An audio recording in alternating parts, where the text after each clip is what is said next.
Hi, let me introduce myself. My name is Rhonda Monheiser, and I'm a business professor at Northeastern Junior College in Sterling, Colorado. We're located in the very extreme northeastern corner of the state, right by Nebraska. This past summer, I was very honored to have been awarded the Colorado Career and Technical Educator of the Year, and that's why I'm making this video for the regional competition. There are two questions I need to address.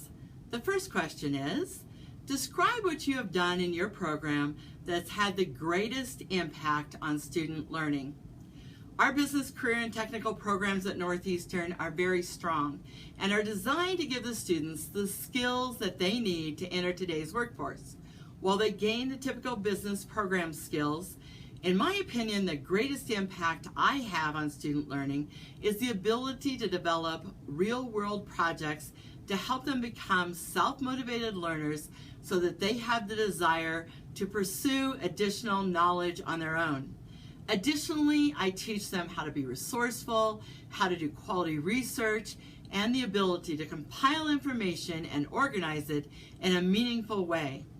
In this ever-changing market and world, it is important, more important actually, than ever, to stay current, to stay competitive, and to stay up to date. So that learning that self-initiative is a huge asset. The skills listed are very transferable skills and will make them highly employable, which is really what it's all about. If you were in one of my classes, you would find that I have a high-level rapport with my students and a very engaging classroom environment. I have designed many hands-on real-world projects that result in empowering students to become highly involved in their own learning process. This engagement through real-world projects builds their confidence to master topics through their own self-exploration of the subjects. Becoming an independent learner is a skill that they will use all throughout their lifetime.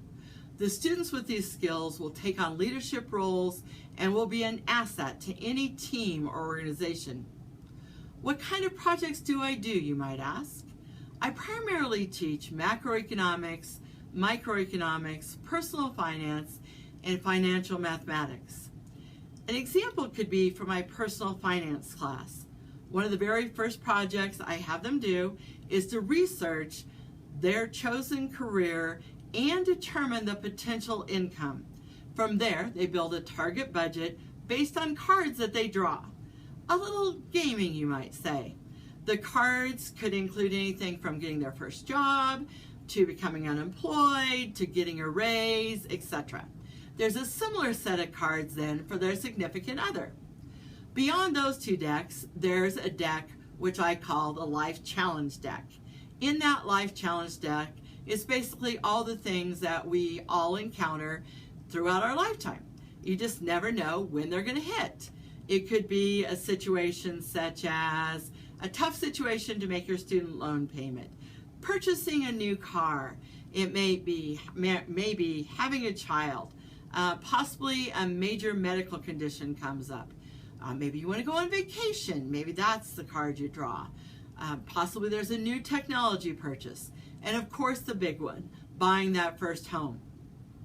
The biggest twist in all of this is that there's also a deck of cards where they draw to build their family dynamics.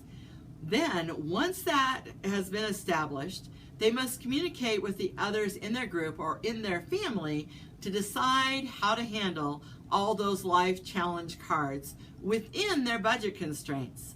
All decisions have to be researched, and the impact of the decisions have to be thought through both in the short term and the long term, and they have to think through how each of the decisions will impact each of the family members. To integrate technology into the project, all budget information must be done on an Excel spreadsheet, and then all decisions must be logged in Word. The student involvement in this project is always extremely high. They seem to really enjoy the gaming aspect of it and the fact that they are real life events. I always have extremely positive feedback and plan to continue this project in the future. Another example could be from my macroeconomics class. In that class, I basically have them do a key economic indicator project. The project is very important because economic literacy improves the competency of each individual to make better personal and social decisions. With the key economic indicator project, students are again divided into groups. I feel like group projects are very important because they need to be able to work with others and they need to be able to work as a team. The groups basically then research their key economic indicator, presenting all important aspects of it. They need to focus on how their economic indicator could help forecast the future, how it relates to other economic indicators, and why it would be important to them. As part of their project, they are to video interview a professional that would make use of key economic indicators in daily decision making. This helps it bring more realness to them. Being an iPad college, the students are expected to make use of that technology, to build their presentation, to have made that video, to do their research, and ultimately to present it to the class in the end. As you can see from these two examples, my goal is to use real-world, hands-on projects to empower the students to have confidence to be a self-motivated learner. This will help them to become a high-level problem solver, and also I'm looking for them to become a high-level communicator. That's the close of question number 1. Moving on to question number 2. Identify one challenge CTE is facing and how I would address it. The challenge of funding for CTE is constant, and I guess it's up front here in Colorado because even though we have low unemployment and our economy is good, due to various tax laws that constrain how much our state budget can grow, we're expected to have a budget deficit and that it will highly impact our education budgets and may result in fewer career and technical education offerings. So to address this, I would present the statistics proving the overwhelming demand for career and technically trained individuals to meet the demands of today's workforce. When you think about it, it could be summed up as either the traditional approach, where they fund more four-year education routes, or a new reality. Many feel that the four-year education route is the only pathway, when it's simply just not the case, as we all know. It's really a matching concept based on what's affordable within a state's budget, the labor demands of employers, and the career goals of students. It could really be a win-win-win with all of those stakeholders. Excuse me. Let's look at the states. States are really looking for ways to meet the demands of today's labor force through affordable education paths, reducing the time it takes students to become employable and to become productive citizens really pushes the focus towards shorter degrees and certificates, making CTE an affordable investment for the state.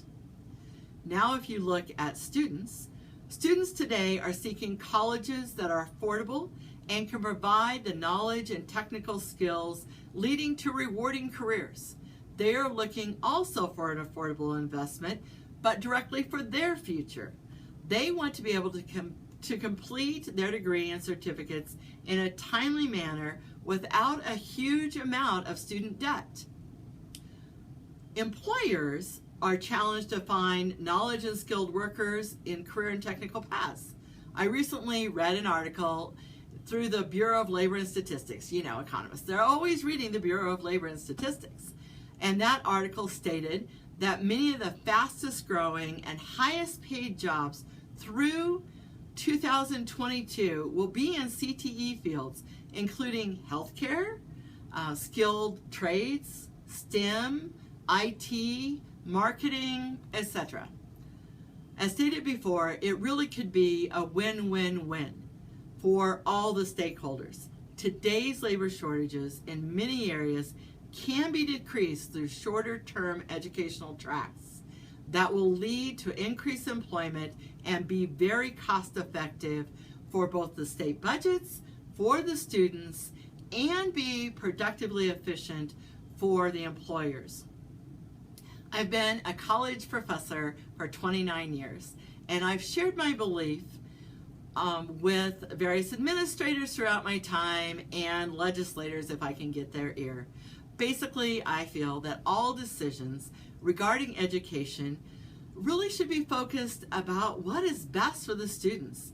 And before they make a decision, they should ask themselves, is this decision going to be in the best interest of students? Because really, we have to keep them at the top of our priority list. Using that philosophy would help us meet students' needs, would help increase retention and success rates, and would help produce a more productive, employable workforce for society.